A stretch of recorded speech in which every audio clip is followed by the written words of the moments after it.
是一支随时准备出征的队伍。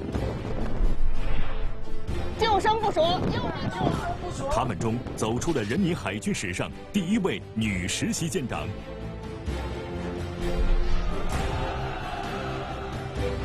您的人生履历太丰富，牛到电视剧都不敢这么拍。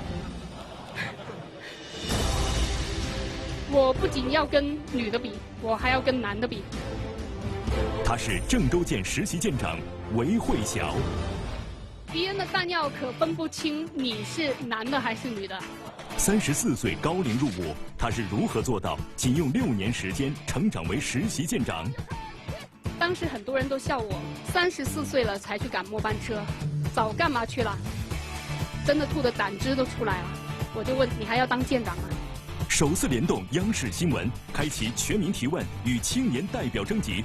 您对“第一”这个词会觉得有压力吗？您对细节方面吹毛求疵，我觉得啊，那不是吹毛求疵，那是走火入魔，走火入魔。这词还是用吹毛求疵吧？说万一要没举好掉地上，它不会炸吧？不会。举到你举不动为止。无奋斗不青春，开讲了54特别节目。本期演讲者韦慧晓。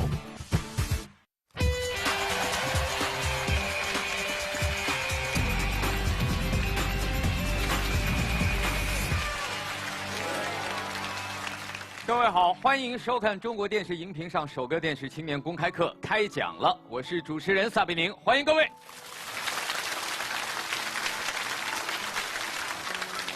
萃取植物精华，科学气血双补，感谢熬夜标配云南白药气血康口服液对本节目的大力支持。今天各位收看到的是我们开讲了54青年节特别节目，今年是人民海军成立70周年，那么这样一支和共和国同龄的队伍，今天我们有幸再一次走进它。在我身旁的这一艘银灰色的漂亮的战舰，就是151号郑州舰，这是我国自主研发设计的新一代导弹驱逐舰。它的出现可以说是人民海军舰艇史的一次飞跃。今天我们请到的这位开讲嘉宾，他就是我身边的151号郑州舰上的一员，但是呢，他又是非常特别的一员。应该说，他的人生履历充满了传奇的色彩。他34岁，穿上军装，6年的时间，他让自己成为了中国第一位女实习舰长。每次航行操纵的时候呢，这就是我的站位，更重要的是，这是我战斗的位置。我其实经常做出一些选择，让大家觉得诧异。大学本科的时候学的是气象专业，就业的话是到了华为公司，从事完全不相关的工作。从华为公司辞职之后，我到中山大学念的地球科学。另外呢，我在读研究生期间，选择去西藏支教。曾经也很想当模特儿，爱美之心人皆有之，所以呢，我去参加选美。随着年龄的增长，慢慢的知道自己喜欢什么，甚至是只喜欢什么。后来我慢慢的发现自己可能更多的会被军事题材的影片所感动。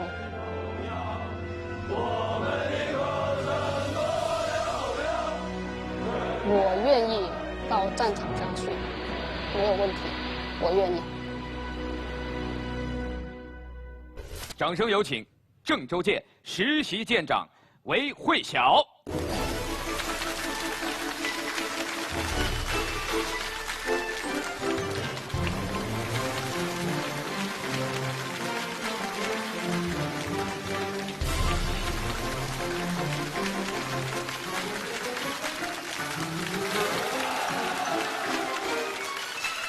主持人好，舰长您好，您好，您好。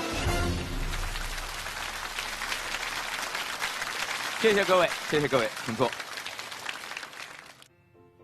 第一次见到您，我的第一个感觉，大家猜是什么？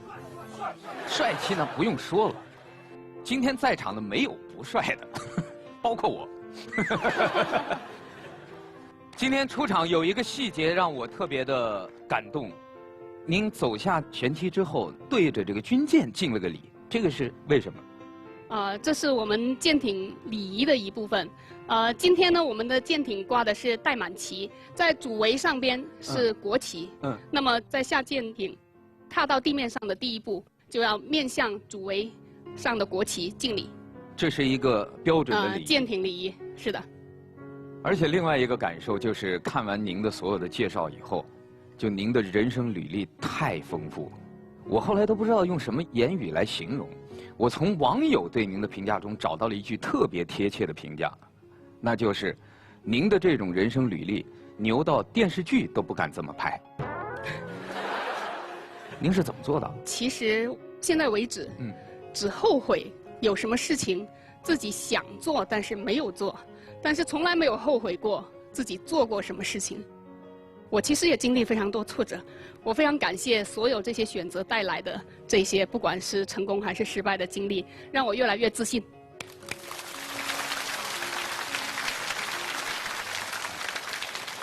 我们今天的特别节目和央视新闻进行联动，就今天还没录像之前，我们就把您的这个资料片发布了。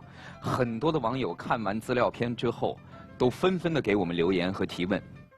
有一个网友，这个问题很现实。这笑容我有点担心啊。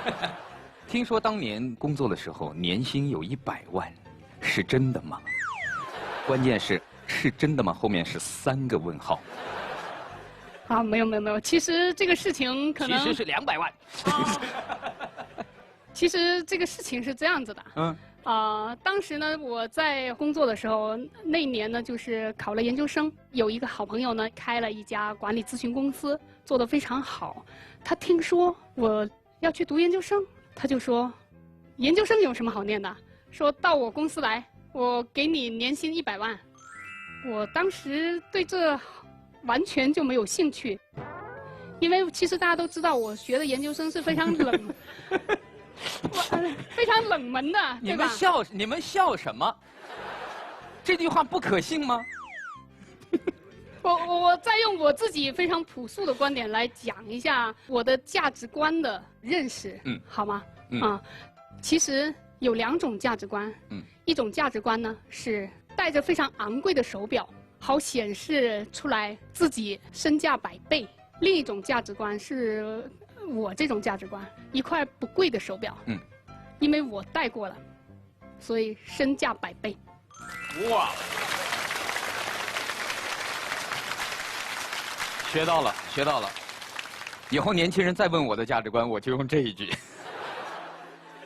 你就不用说太多了，大家一下子就能理解你对人生的态度是什么。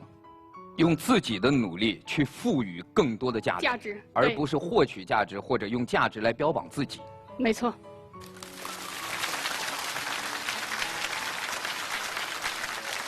稍后，舰长的开讲也会通过央视网进行全程的图文直播。那么在您的开讲结束之后，我们在现场也会和几位青年代表，包括我们现场所有的海军战士们，如果待会儿舰长在演讲的过程当中，你们有任何感兴趣的问题，随时可以给我们写小纸条。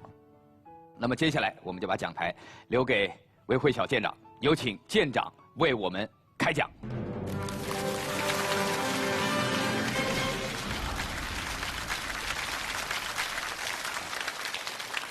从郑州舰走到这个讲台，只需要几十米。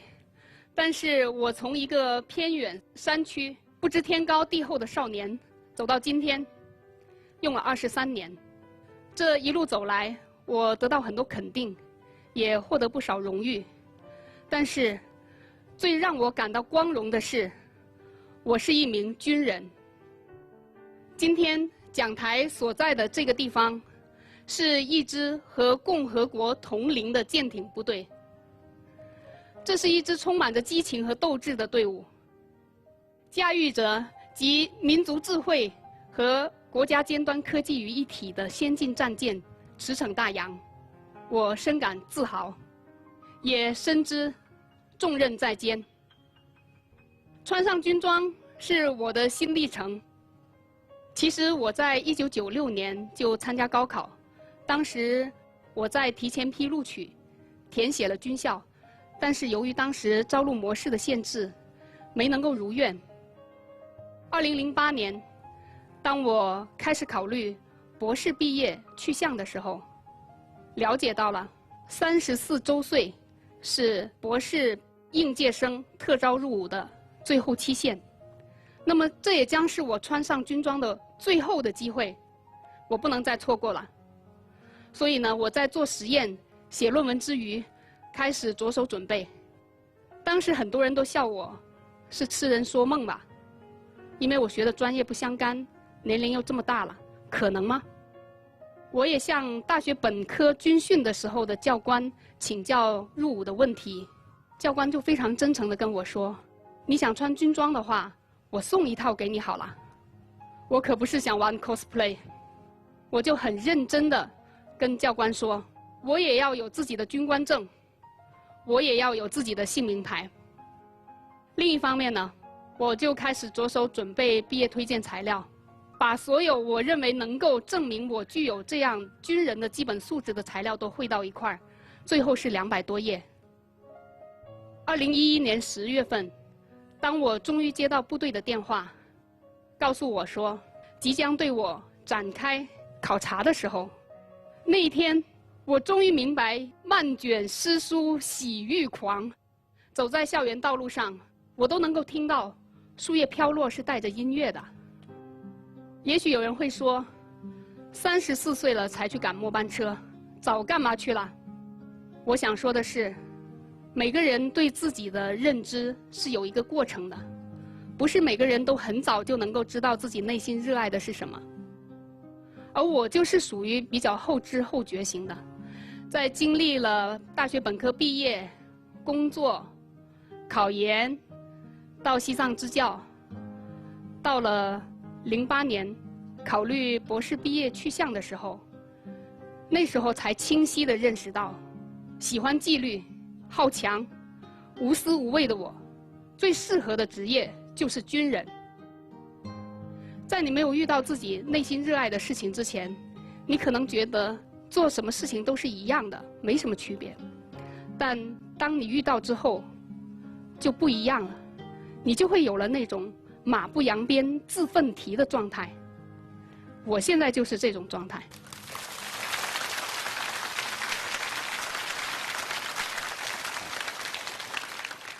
大家都知道啊，到舰艇部队，首先要过生活关。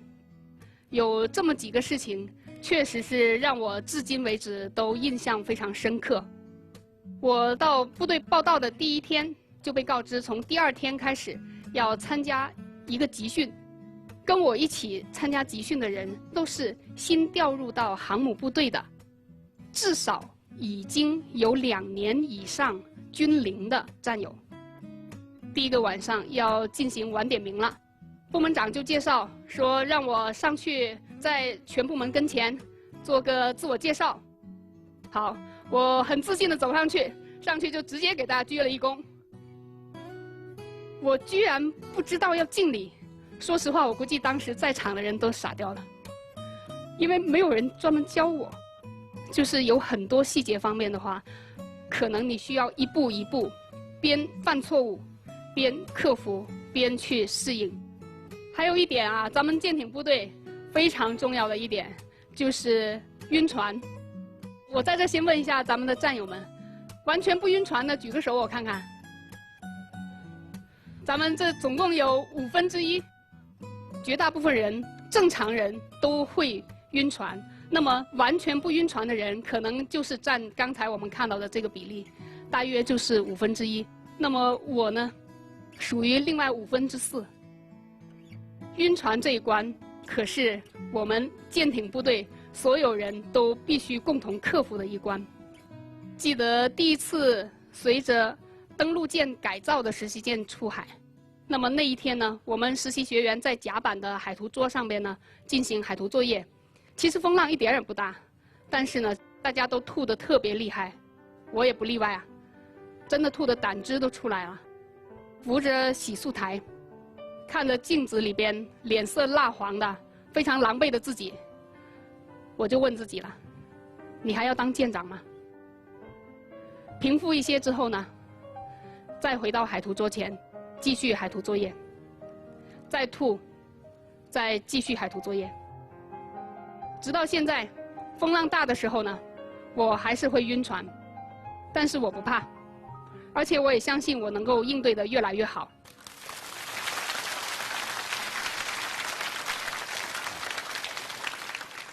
过了舰艇生活观，接着就是军事观了。有资料统计出来，按照海军舰艇指挥员的培养的模式，一名舰艇军人从他走入军校到成为驱护舰的舰长，大约需要15年左右的时间。我34岁才入伍，需要逾越的障碍，能不能在更短的时间里边完成这一个过程？要知道，我在跟大5的国防生一起上课的时候，我比他们整整大了12届。我们在座有没有00后啊？举个手看看。这么多啊！所以我自称老人家很多年了，这个词其实还是挺适合的啊。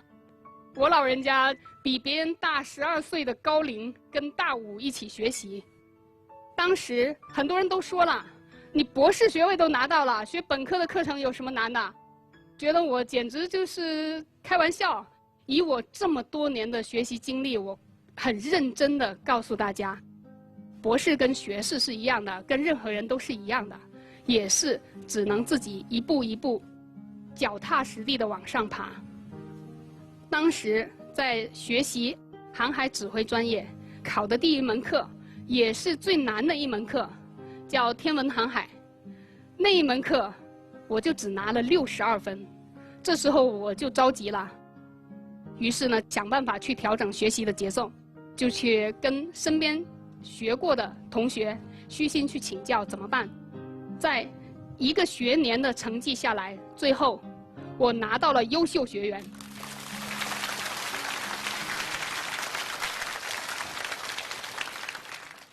那么作为指挥员，我们大部分舰员可能只能看到我们舰指挥员坐在指挥位置上边，去下达各种指挥口令，可能会觉得不就是这么简单几个句子吗？有什么难的？背都背下来了，对不对？我曾经也以为是这样子的。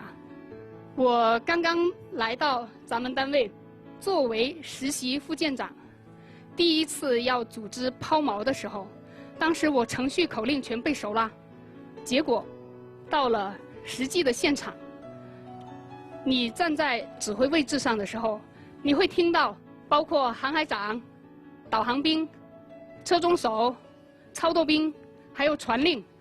从你下达口令之后，有很多的回令，还有他们很多的报告词，很多不同的声音同时向你涌来。我当时大脑立刻就反应不过来了，真的是感觉到非常的沮丧。怎么会这么难？不是声音大一点就行了吗？舰长看我非常着急，他就给我建议，你每一次录音或者录像，一点一点的去把这个过程复盘，然后注意去听每一个报告词和口令回令之间它的一个间隙的规律，那么你一定能做好。我发现这个方法确实很好，但是它会花很长的时间。经常有人问，到部队之后你感觉最大的困难是什么？我觉得最大的困难是时间不够用。一天48小时肯定是不够的，但不知道72小时够不够。我虽然笨，但是我非常相信笨鸟先飞的这种办法是非常有效的。我想事实上做任何事情并没有捷径，只有一步一步踏实的朝着你的理想的目标去走。我入伍之后呢，除了周1到周5统一参加的体能之外，周6周日我也自觉的去锻炼。一开始入伍是在大连，冬天会下雪，在下雪之前常常还会有雨夹雪的天气。有一天我跑完步，最后晚上在日记上写下这么一段话，我到现在都还能想象到自己当时那种幸福感。我当时的日记大概是这么写的：今天下的是雨夹雪，寒风夹着冰粒子飘到脸上，有点扎脸，但是不太冷。1个小时跑下来，脚已经冰得有点疼了，手已经完全冻住了。回到房间，24小时的热水，感觉很幸福。但是比不上在甲板上迎着寒风冰粒子看海鸥盘旋的幸福。到现在，我经常遇到一些很困难的事情的时候，我想起在寒风当中冒着这个雨夹雪，看着海鸥盘旋，离你真的很近，伸手可能就能摸到。这不就是你的梦想吗？看到眼前的困难，这算什么呢？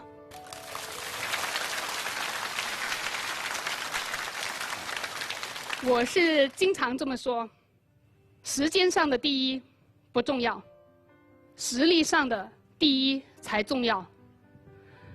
我不仅要跟女的比，我还要跟男的比，不仅要跟国内的比，还要跟全世界最强的比。尤其是我们在舰艇部队，武器的发展跟冷兵器时代已经不太一样。这样子的情况下，更多的我们很多时候要想尽一切办法，去琢磨怎样把技术提高到更高的一个层次和水平。这个时候，男性和女性是没有什么大的区别的。我自己有一个理论，叫天花板理论。我对自己的要求是，每天把天花板顶高一点点，需要有突破，不能让它往下掉。我要往好的方向去改变。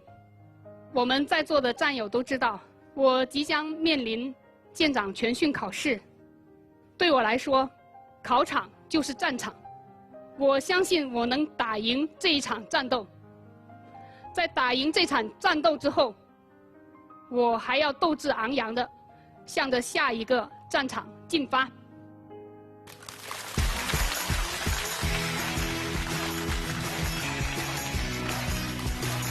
谢谢，谢谢韦舰长，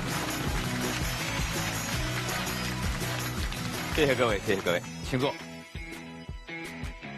萃取植物精华，科学气血双补，云南白药气血康口服液，熬夜标配，邀您继续收看，开讲了。您的这个开讲让我受益匪浅。我在底下听的时候，我发现，咱俩是同龄人，但是在很多问题的思考上，我觉得您比我要深刻得多。比如说刚才您提到的这样一个理论，就是天花板理论。很多人都认为天花板是一个限制他成长空间的最后的一个标准，觉得自己顶到天花板无法再突破了。但是您是属于那种再把它往上顶高一点，再把天花板往上顶高一点的人。所以在您的心目当中，应该是没有什么事情是不可能的，只要你努力，你总能够挑战不可能。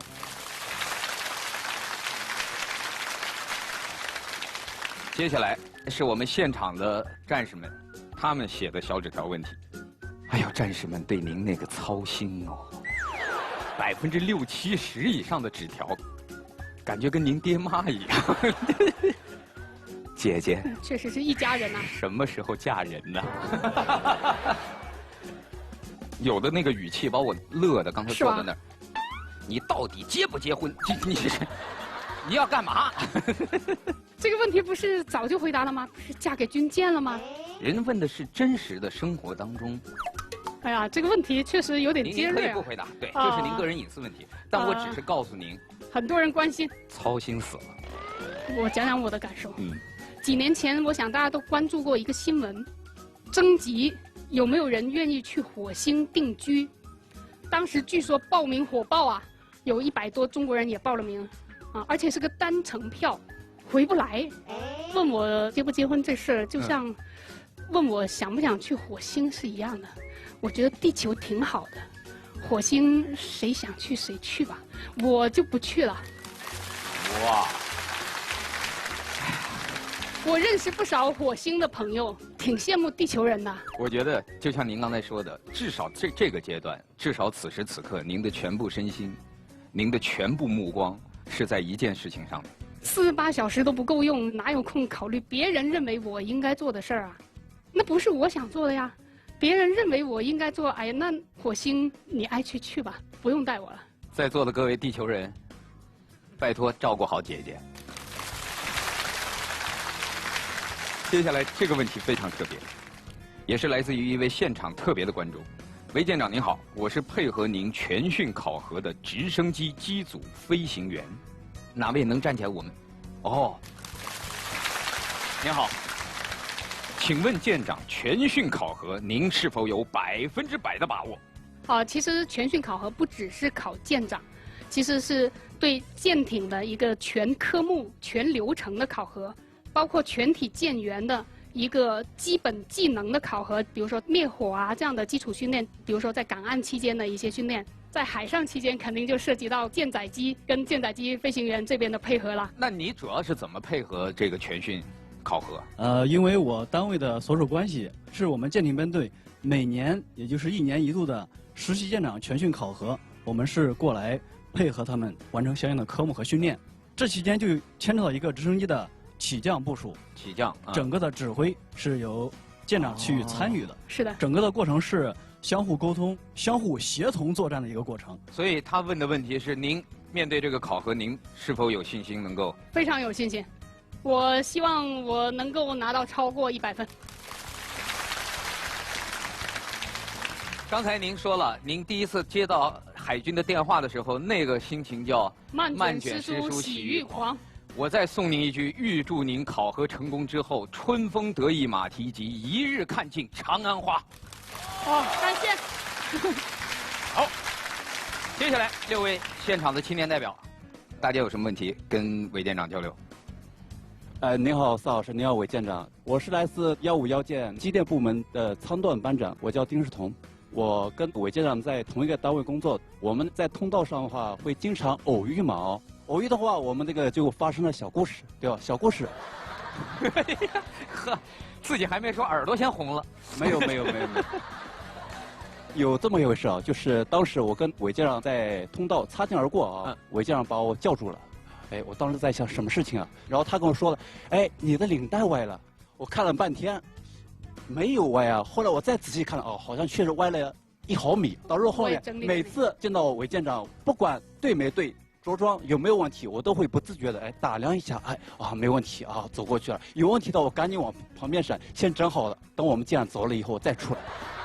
整理好出来不就完了？吓成这样。其实后来我打听到了，我们韦将不只是对我身边所有的人不分上下，他对每个人都是这么要求的。但是我想个问题就是您对这些细节方面吹毛求疵，我觉得吹毛求疵可是说就是关注到就过分了啊，那不是吹毛求疵，那是走火入魔。这词你还是用吹毛求疵吧？啊，那就吹毛求疵吧。走火入魔更可怕。您觉得有必要对这些细节方面这么注重？有必要吗？在这里，我也给大家分享一段我感触特别深的。有一天在这个书店里边看到一本书，封面的标题很明显就写着3个字“叠被子”。我一想，这部队的人写的吧？随手拿过来一翻，他是美国的4星上将，之前海豹6队的。作为特战队员，应该是每天都是摸爬滚打呀，就这些辛苦的训练。没想到。这个进去第一课，整理床铺，而且标准非常高。他总结出来，首先，如果你把这个床整好了，这是你今天第一个成功。你出门之后将迎接更多的成功。当然，如果你今天出门之后失败了，你回到房间，你至少还有一个干净整洁的床，那将带给你明天迎接新的挑战的一个新的准备。他到现在为止，在整个军旅生涯当中，每一天都一丝不苟地去完成这件事情。我们呢，你凭什么不把国家和人民赋予你的这个军人的荣誉，这身军装每天打理得整整齐齐，把你站位上每一个小细节做好？我们的每一条条令的规定，事实上都可能是用鲜血甚至是生命来换来的。我们有什么理由不去遵守，不去执行？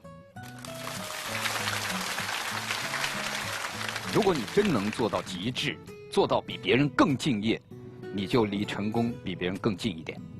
所以所以期待着各位能够在刚才舰长说到的叠被子这样的细节中，去找到自己的发光点。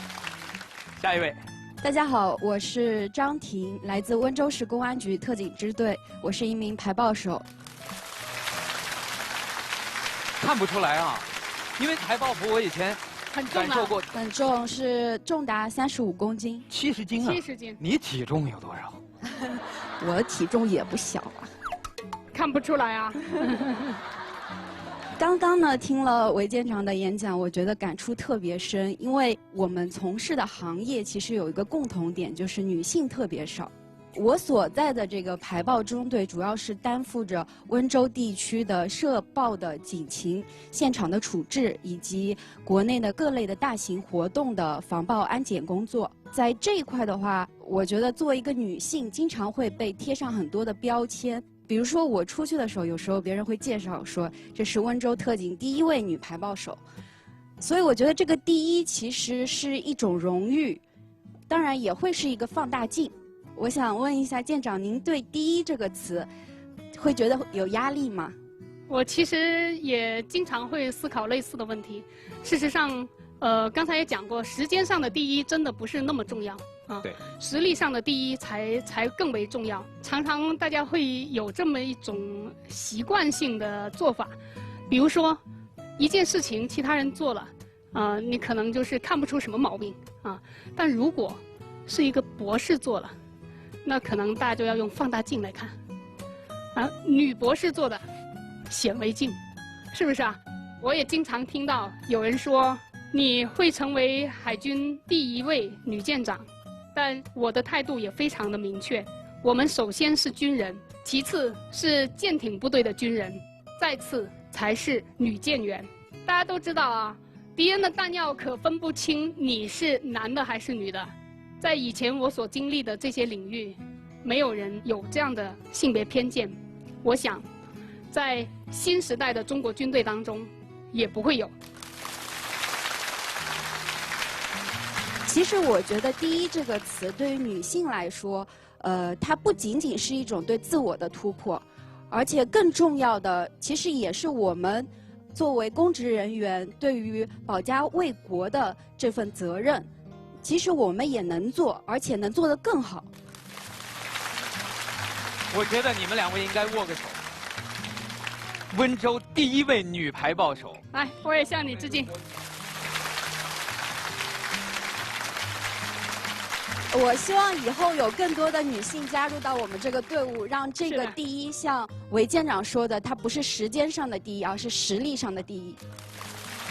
我们一起努力。好，接下来，那还坐着一位呢，来，韦老师啊，萨老师，各位大家好，我是韦舰长，应该记得我吗？必须。我是洛桑。对。哦，是您当年西在西藏支教的学生。是的，现在在西藏也是一名人民警察，向人民警察致敬。老师，好久不见，这几年里面过得怎么样？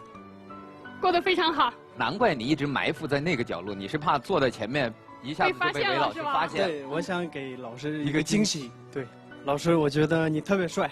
好，谢谢。跟10几年前给你们上课的时候一样吗？以前她是一个长发飘飘的一个美女，然后现在变成了短发。以前的话，她是眼神特别有神的那种，现在有点黑眼圈了。可能工作原因吧，因为工作的特殊性，我希望老师不要那么逞强，我就觉得稍微的放松一下。然后最想问的就是，您之前是一个老师的身份，现在转为了一个舰长，您在那边西藏那边快乐，还是在这边快乐一点？其实我们从西藏支教回来，就经常有人问我们最大的收获是什么。当时我总结出来，认为在西藏支教最大的收获是明白自己怎样才会快乐。来到部队之后，感觉到内心非常的充实，即便每一天会面对很多困难，但是对我来说，我觉得我就是属于这里的。这些困难就是我要带着我的战友们一起去共同克服的，不管是苦还是乐，我们都一起闯。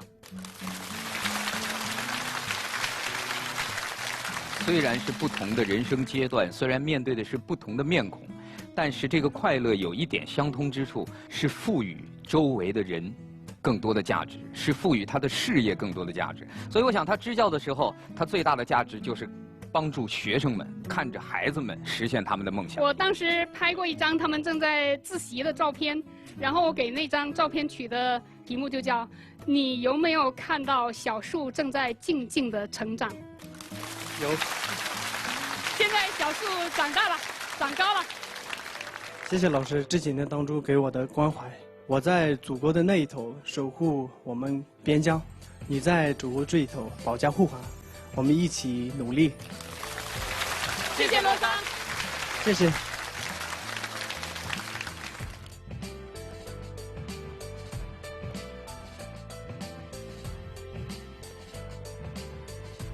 最后还有一位青年代表，委员长、沙老师，你们好。你好。我叫苏瑜，是上海理工大学的一名在读大学生。我从小就有一个参军梦，今年征兵我也报名了，我特别想当一名海军。欢迎啊！现在大几？现在大一。大一啊。大一他就可以。可以，现在面向大学生招收了不少大学生士兵，对吧？我们在座当中是大学生士兵的举个手。你看，有1/4。我虽然是一个身在内陆的重庆人，但是但是我对大海是十分的热爱，因为我现在学的专业是生物医学工程，我觉得在将来的战场上可能会对海军有用，我想和你们并肩作战。好，今天在现场，既然有这样一个机会，韦舰长，咱们给他出几个体能方面的考核，测试他一下，好不好？也看看我们现在年轻人到底做好准备没有？看到那个岛了吗？游过去是吧？这游泳水平怎么样？我感觉我能游过去。这勇气至少到了。我感觉你啊，参军以后啊，前景有点暗淡。你看，你的身后的这些前辈们，一听说都好，有一个。这样，我们弄一个现场能够测试的，有什么东西？我们举炮弹是吧？这是我们的特色的军体项目啊。哪位平时举炮弹厉害的？那有一位啊，来掌声！哎，天，你一站起来，我以为岳云鹏来了。我还以为我说怎么岳云鹏在这个部队？你好，你好，给大家介绍一下自己。大家好，我叫陈飞鸿，黄飞鸿的飞鸿，来自海军58舰，是一名航海部门的电航兵。电航兵，平时经常练这个举炮弹吗？第一次。第一次没举过？没举过。咱们舰上的有没有平时举过炮弹的？好，您也介绍一下自己。大家好，我是来自海军南京舰的主炮班长陈国庆。155舰。对，我就是国庆节出生，所以取名国庆。好，这名字都很有气势啊。那您平时是做过这个训练是吧？对，我作为主炮兵，举炮弹是经常的事儿。他这个岗位要装弹。是。那您给我们做个示范，好不好？可以。来，接下来，来你也到台上。右手抓着这个弹丸与药筒的这个收口部，然后左手抓着1/3处。我怎么感觉您的双手在颤抖？有点激动，有点紧张，有点激动。好，现在开始做。接下来标准动作。举过头顶。举过头顶。对。好，哇，好，可以了，可以了。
来，预备，开始。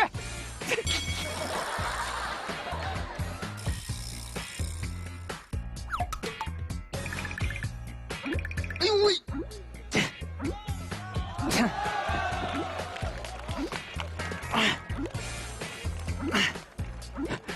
哎，我突然发现，既然我举不上去，我可以蹲下。真不行，你几个了？10个完成了，你10个有吗？你现在知道厉害了吧？再次把掌声送给我们的海军战士们。哎呦，我怎么觉得腰都蹲不下去了？现在感觉怎么样？臂力很差，还有一定距离吧，这么说，对吧？对，但是我还是会坚持下去的。祝你成功，谢谢，谢谢，加油，继续加油，加油！也谢谢国庆老师，谢谢我们的小陈儿。我觉得永远啊，想象都是很简单的。对。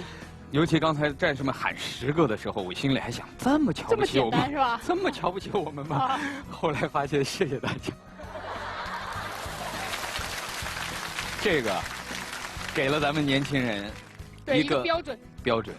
但是像韦舰长刚才说的，如果大家给你的标准是10个，我希望你自己把天花板再捅高一点。好的，好的。相对体能的话，我高中的时候就有过锻炼。可能还欠佳，我想问一下，除了体能之外，我还需要具备哪些条件？首先呢，给我们这个所有想参军入伍的年轻人，很认真的讲一下，大家在报名参军的时候，军种可能是不能够确定的。其实，参军入伍首先要做好一个心理准备，国家哪里需要你就往哪里搬。我非常相信我们现在的年轻人，这么聪明，也这么有才干，一定能够有这样的自信。放到哪个位置上都能够闪闪发光。谢谢，谢谢。本节目由金鸿魔法冰箱赞助播出，金鸿冰箱给你健康。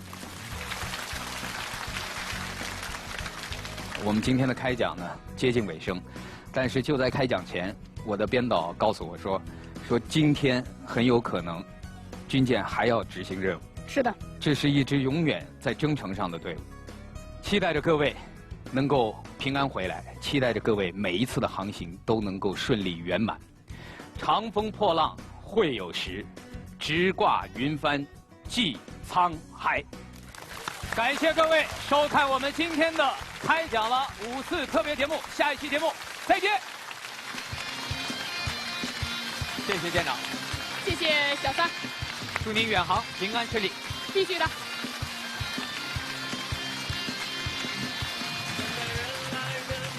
再见，舰长。再见。不给平凡生活的借口，只要给我机会。